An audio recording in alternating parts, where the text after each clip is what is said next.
you said happy wife, happy life. Wait a minute, guys. No! Bobby, I cannot believe come on! This is disgusting. They're playing tonsil hockey. Quit! I gotta count up these racks I made today. Hey, what is up, you guys? It is Tyler. Welcome back to the Tyler Williams channel. Welcome to a Raw review, guys. I watched Raw last night. I know. It's odd. I know. You're not hearing it incorrectly.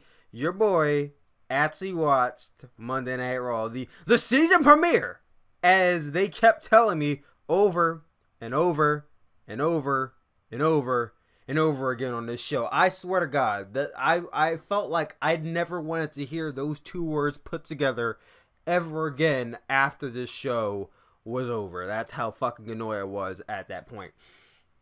But yeah, this was the September 30th episode of Monday Night Raw for 2019. It was the season premiere of Monday Night Raw. I think they're on their like 39th or 40th season, something like that.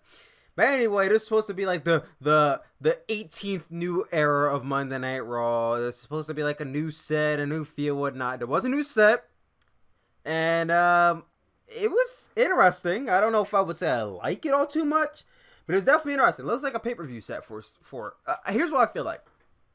I feel like it's a smaller rendition of what WrestleMania 35 looked like, if that makes sense. Like, look at that WrestleMania 35 set, and then look at that Raw set. That's what I feel like. It looks like a smaller WrestleMania 35. The ramp, that little Titantron on the ramp, looks like a skate ramp. So that was interesting. When I first saw that, I'm like, damn, Darby Allin really signed with the wrong company. I mean, he could have been fucking skating and wrestling on the same show, but now he's with AEW. Now he got sleep in a bed he's made. But anyway, that being said, let's get straight into this show. Show started off with Rey Mysterio. As we all know, Rey Mysterio is facing off against Seth Rollins that night for the Universal Championship against Seth Rollins. He came out there and he was talking about how, oh, Dominic, yeah, I'm so proud of you. If it wasn't for you, I wouldn't be here in this match, in this position, such and such. And then Brock Lesnar's music hits. Now, Brock Lesnar was scheduled to appear on this show. It wasn't scheduled to wrestle. That's on SmackDown against Kofi Kingston for the WWE Championship. But Brock Lesnar was supposed to be here tonight, so I guess this was his calling card or whatever. So Brock Lesnar comes out. Rey Mysterio is about to say something, but Brock Lesnar doesn't even waste any time. Just immediately F5s Rey Mysterio, lays him out. And I see this, and I'm like, he's going to fuck up Dominic, and I am here for this. This is how you open up fucking Raw. Let's go. I hope if he wouldn't have beat up Dominic, I would have been disappointed. I ain't even gonna lie. You can call me animalistic. You can call me, oh, that's wrong. Nope. I would have been super hella disappointed if he did not even, like, lay his hand on Dominic. So he eyes down Dominic, and Dominic don't want to smoke. He sits down. But Brock Lesnar wants to smoke. So he goes out to the side of the ring, and he pulls Dominic over the barricade, and I start marking out. He gets him up, and he rams him into the ring post, and then just slams him on the mat. And I'm like, yes. I'm the wrong type of fan. He gets him into the ring. Rey Mysterio's trying to fight him off, but he gets F5'd again. Mind you, Dominic is bumping like a champ. And he's selling like it's really in pain. I'm sure he was in pain. But Dominic's selling here. I don't know if he's training to be a wrestler or if he just, I don't know what the case was, but he was bumping in there like he knew what he was doing. So if this kid is going to be a wrestler when he grows up, or when he gets older, I can't say when he grows up because he's fucking. Here's the other thing. Jerry Lawler was saying, he's just a teenager. I'm like, what? What are you talking about? He's just a teenager. Like, me and Dominic are probably the same age, I think. Because, like, Dominic, when he was feuding with, when Rey Mysterio was feuding with Eddie Guerrero back in 2006, you guys remember that whole custody of Dominic ladder match? Dominic was hanging from a pole. No, he wasn't. The contract was hanging from the above the ring. You guys remember that match? SummerSlam 06? They said Dominic was like 8 years old during that match. 8. In 2006. Do the math, Jerry. He should be 21. Not a teenager. So that had me sent. I was just like, what? Stop trying to. I understand what he was trying to do, but for the fan to actually were fans back then, no one was fooled. He didn't look like a teenager either. He just looked stupid when he said that. But Dominic takes a German suplex. He didn't take an F5 at any point, which I was like, huh, all right. But he took a suplex and a German suplex, which is cool. And Brock left the ring, and Rey Mysterio was crying. He was like, I'm sorry, son, I'm sorry. As he was getting stretched out of the ring. Great opening segment. This is how you open up the first Raw for, I don't know, whatever, the Raw season premiere, whatever the fuck. That's how you open Raw. That got me excited. I was like, all right, I'm ready for the rest of this show. Let's go.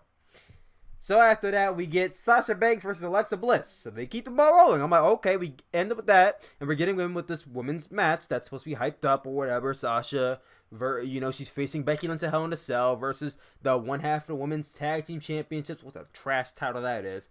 Alexa Bliss. Okay, whatever. We can get into this. So Becky Lynch comes out on commentary. She gets the whole steam since they brought back Pyro. And I'm already in love with Pyro being back on Raw. I love it already. She hops on commentary, and the match itself was really, really, really a letdown. I mean, I wasn't looking for a 5-star classic or anything like that, but it was for a match with the history of these two women have. You expect something better, something longer. This match probably went like maybe 4 or 5 minutes. It did not go long.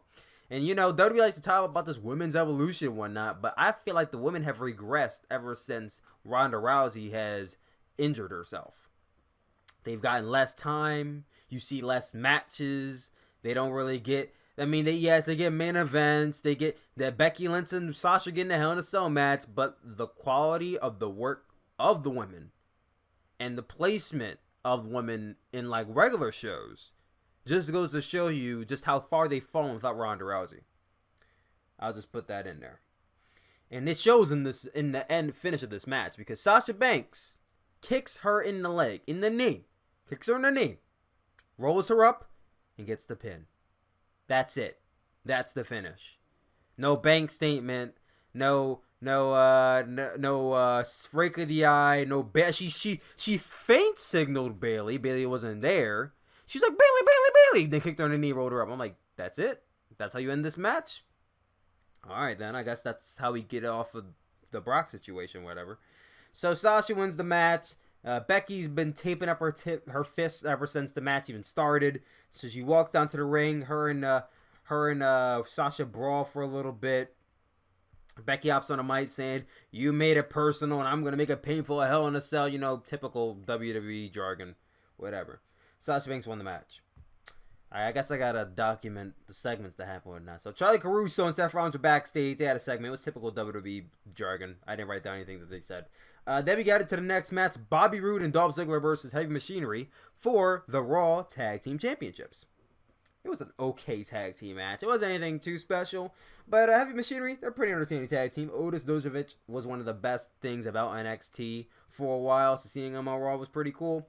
Like I said, it was a pretty meh. It went I think 7 or so minutes. Tucker Knight got hit with a super kick by Dolph Ziggler and then put down with a glorious DDT from Bobby Roode. And they retained their tag team championships.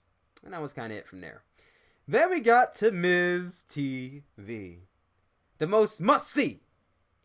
What does he say? The must-see entertaining WWE show? I don't know what the fuck he says. Anyway, so Miz comes out. Sparks are falling. He's doing a pose. I fucking missed Pyro. I'm gonna say it again.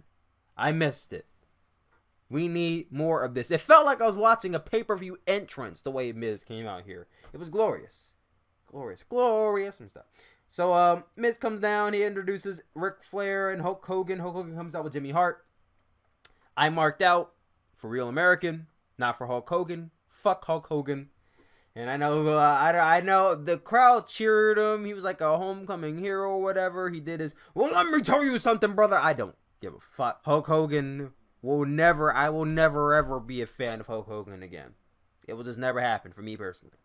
And I'm sure most of you know why I will never be a fan of Hulk Hogan again. I mean, I am a racist to a point. But then when it comes to nice people and I mean, I'd rather, if she was going to some I'd rather have her marry an 8-foot tall worth $100 million, like a basketball player. Guess we're all a little racist. I don't care how much time has passed by. He said what he said, and I'm sure he might have matured, he might have changed his mindset, but it's out there, and it was recent. This wasn't 15, 20 years ago. This was like 3, 4 years ago. So no, WWE forgive them, so we forgive them. It ain't that fucking simple. Just not that simple. But I'm not gonna get into politics and shit. That's not what we're here about. Anyway, so Hulk Hogan comes out. Hulk Hogan starts putting over Ric Flair, calling him. Here's the part that really made me laugh, and I was, oh my god. So Hulk Hogan gets on the mic. He's putting over Ric Flair. He's like, "You're the greatest of all time." So Ric Flair gets up, and he's like, he retaliates. He retaliates about Hulk Hogan putting him over. He's like, yeah, you know, you and Austin and Taker were the greatest draws of all time, but nobody can touch me in the ring. And he's getting all aggressive and angry about it. I'm like, didn't he just call you the greatest of all time? What the fuck are you getting so mad about? But that had me laughing. And then I'm like, wait a minute. What are they setting up for? Why did he just flip the table on Hulk Hogan for no reason? Why was this unnecessary heel turn just planted here? I'm like, isn't October the month we're getting Crown Jewel for? Oh no. I was bamboozled though, but nonetheless, Hulk Hogan said, "Sounds like you want to take another shot at me, brother." And the crowd's getting excited. I'm like, oh my god. Are we about to get Ric Flair versus Hulk Hogan at Crown Jewel? I swear to God. I'm not watching it, so I mean, I'm not gonna, I don't care, but just the fact that we would even fallicize of putting a 70-year-old man who just had like almost died this year and Hulk Hogan who could barely fucking move his legs, and people wanting to see one more match was the chant we were getting here. I said, oh my god, we're living in the worst universe here. So Hulk Hogan, Ric Flair rips off his, now I'm marked out every time Ric Flair rips off the jacket because it's just conditioning at this point. I've been watching Ric Flair since I was like, I don't know, fucking 6 years old. And whenever the jacket comes off, he means real deal. He rolls up the sleeves and shit. So I'm marked out. I didn't mark out for the fact he's about to fight. I marked out for the jacket rip. So he rips off the jacket. And when Hulk Hogan's, he's about to run the ropes, Hulk Hogan's like, you. And then they shake on it, whatever. And they're like, oh, we're just playing. I'm just playing with your brother. And they're like, and then Miz says, well, I have a huge announcement to make involving both Ric Flair and Hulk Hogan. I said, oh my god, Miz, please don't announce it. I don't want to be eulogizing Ric Flair on October 31st. I want to celebrate Halloween, so I hope you're not about to announce a singles match. He announces a 10-man tag team match. Team Hogan versus Team Flair. And I said, okay, it's not a singles match, but I still don't trust that. Then he says, with both men in each corner as coaches. And I said, okay, that makes sense. So then Seth Rollins comes out, and he's announced as a team captain for Team Hogan. And then Randy Orton comes out, and he's announced as a team captain for Team Flair. And I said to myself, well, wait a minute now. November 24th is Survivor Series. You know, usually the one time a year where Raw and SmackDown go head to head. Except they don't, because of the wild card rule. Why are they having a 10-man tag team match at Crown Jewel when there's a 6, 7, 8, whatever man tag team match every single year in November? That doesn't make any sense. Why would they blow off a Survivor Series match a month before Survivor Series? Like, I was just sitting there for a second like, okay, whatever. WWE's gonna do whatever the fuck they do. I don't really care. I'm not watching the show anyway. Seth says he wants a match with Randy Orton, but before that happens, Baron Corbin comes down to the ring to assist Randy Orton. Rusev comes down to the ring and helps Seth Rollins out. And that was the end of that. So Rusev's backstage to Charlie Caruso. Charlie asks, where's Lana? And Rusev just stands there blankly and says nothing. Well, thank you for answering her question, asshole. So then Charlie asked about the whole Seth Rollins thing. And Rusev stated that he saved Seth Rollins, so he owes him one. And he puts down a challenge for Seth Rollins tonight for the Universal Championship. And I was like, wow, it's that easy? That's how Rusev gets in that title picture? You mean the whole Rusev Day and all the cheers and fan pandemonium that we've been giving this guy for years and years and years and years, and this is how he gets a top title match on the card? Just by returning out of nowhere? I mean, I guess that gets him on the card, yeah, but okay. He's not winning, but alright. We didn't get a Who is AOP segment. They look like mob bosses, that's all I'm going to say. So unless they're coming back as mob bosses, I don't see why they're doing these segments. This is when the show died for me.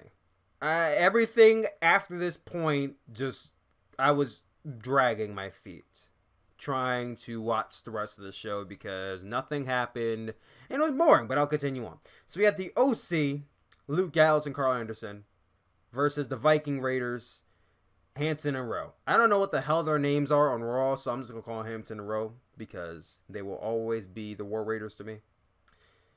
Decent match. Viking Raiders finished off OC with the top rope splash from Hanson on Luke Gallows for the pin, so they won the match. Nothing special. Charlie Caruso and Cesaro had a segment. Cesaro said, I actually like the actions of Brock. You know, every single segment tonight, every single match seemed to be heavily influenced by Brock Lesnar beating up Rey Mysterio's son. That annoyed the shit out of me. Why did everything have to be revolved around what happened earlier tonight? I get it was a huge segment, and for months and years to come, we're going to see it over and over. It's going to be talked about for the end of time, but does everybody have to, like, like Ricochet comes out and stops him, like, well, I don't appreciate you talking about that, and I'm going to defend Ray's honor tonight. Well, bitch, where were you when he was getting fucked up earlier? You're talking about defending? Where were you when Ray was getting them hands? Huh? Defending his honor, my ass. Whatever. I'm getting too into it. So Cesaro and Ricochet had a match. It was starting to get good. And I know they had matches in the past people have remarked it as good matches. And it was starting to get there. I was starting to get interested, and then it ended. And then Ricochet hit a West Coast pop, which I marked out for because I'm a huge fan of the West Coast pop from Rey Mysterio, on Cesaro, and he pinned him. And that was the end of the match. I'm like, God damn it, really? But then we got the Firefly Funhouse, which is basically the only reason you will ever hear me talk about Monday Night Raw. Because that's the best part. So the Firefly Funhouse starts, and all the characters seem to be shrieking in fear. Ramblin' Rabbit dies of fear. Literally scares himself to death. Bray is like, oh my god, Ramblin' Rabbit, are you okay? He checks on me. He's like, oh well, and just throws him to the corner. That was pretty funny. And he's basically trying to plead with the with Husky the Harris, Husky the Harrot, Husky the Pick, whatever the hell. What is it? Mercy the Buzzard and Abby the Witch. He's trying to plead with them that, oh, it's okay to be scared. It's okay to be scared. We all get scared once, but you should be scared for Seth Rollins, what the Fiend is going to do to him this Sunday. Good stuff. Good stuff. Not the best Firefly Funhouse I've seen, but entertaining nonetheless. Then we get into the next match, Cedric Alexander versus AJ Styles for the United States Championship. Was it for the United States Championship? I don't remember. I think it was. Anyway, Cedric Alexander and AJ Styles were in here. I'm sure they have better matches in the past. This was okay. It wasn't anything special. Cedric Alexander went for his lumbar check on AJ Styles, but AJ Styles in midair just kind of rolled it into a sunset flip and then turned that into a Styles Clash. I like the finish. That was a really cool, innovative finish for AJ Styles. He hits the Styles Clash, finish off the match. That was cool. I liked it. I liked it. Then the Street Profits came on. Oh my god, these guys are so fucking annoying on Monday Night Raw. I mean, I've seen Monday Night Raw a few weeks ago with them, and they were just so obnoxious then. And here they were obnoxious. I was about to fast forward, but I couldn't find my remote. So I had to sit there and listen to them. It was torture. It makes you not want to see them win on Wednesday. Like, I know Paul Heyman likes these guys, but can you tone them down a little bit? Like, just a little bit.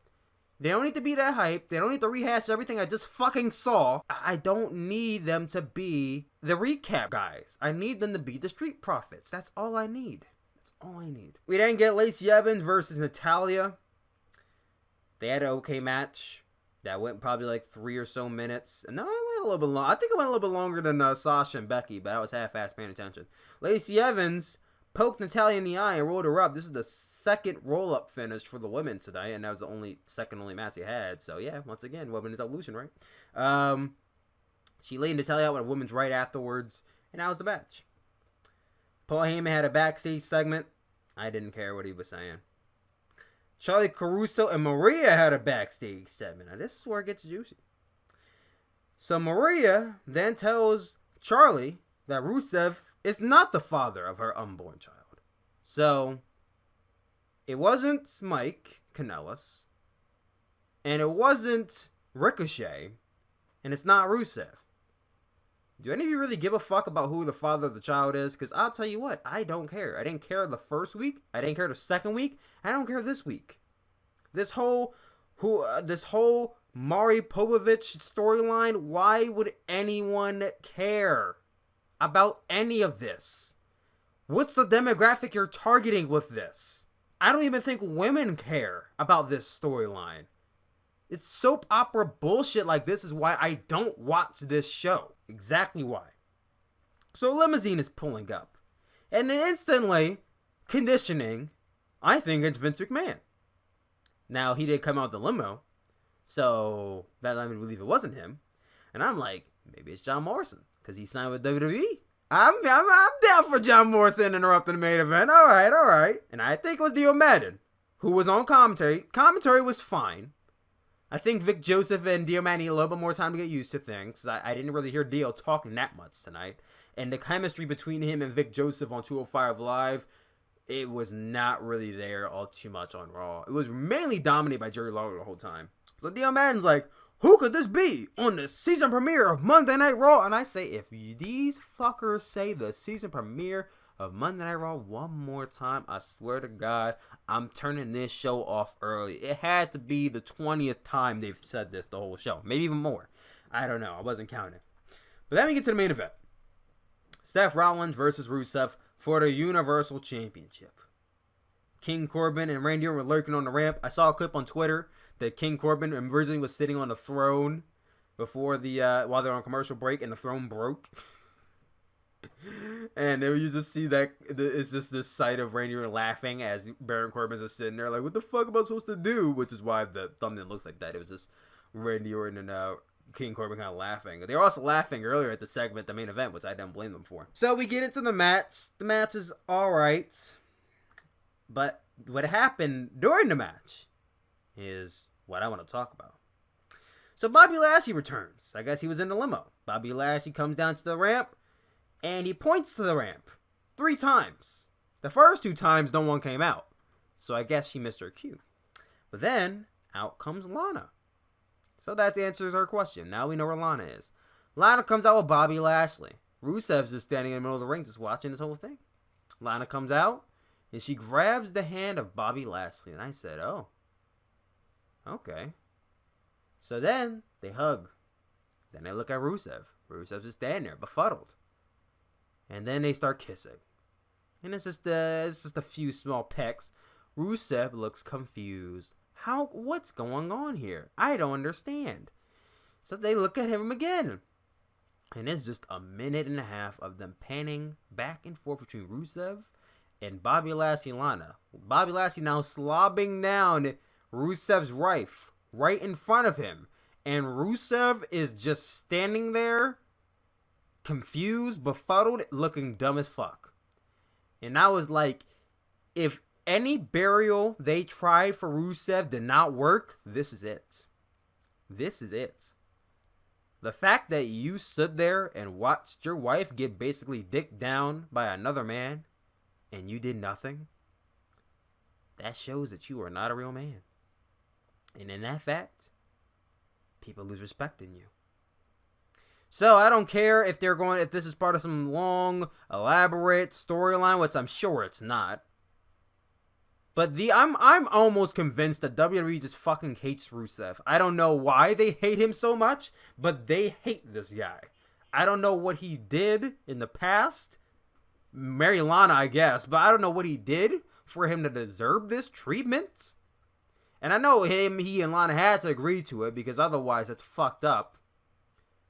But the fact that they had him just sit there, he did not once get out of the ring and try to run at them. He did not once like get on the mic and try to talk like a dummy. He just stood there the whole time, which is why I had the whole Mike Wazowski meme earlier. That's what I felt like he looked like. I'm like, why are you standing there?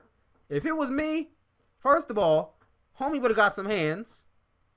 And then Lana would have got some hands too. No, I'm just kidding. Lana would have got any hands. But I'm just like, like, I hope this dude leaves.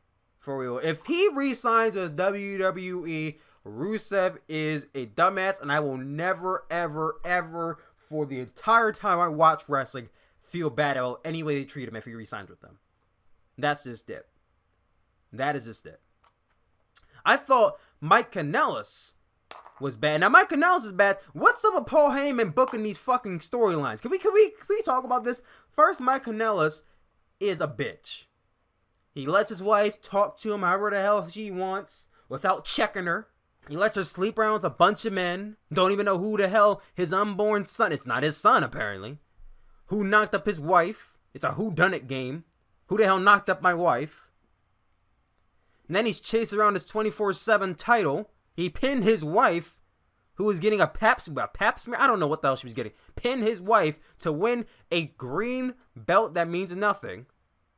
So they buried him underneath the earth and they still re-signed. So I'm hoping that Rusev sees the writing on the wall, since now they've passed the torch. Mike Kanellis has passed the torch to Rusev. He sees this as a warning sign. If this is what they think of me now, maybe it'll never get better and I should just take my ball and go. That's what I'd do. Because last time they did a storyline like this, the woman ended up leaving for the other guy. And I'm not saying Lana's going to leave Rusev for Bobby Lashley in the end.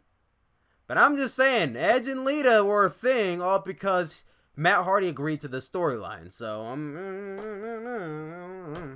But anyway, Rusev looked like an idiot.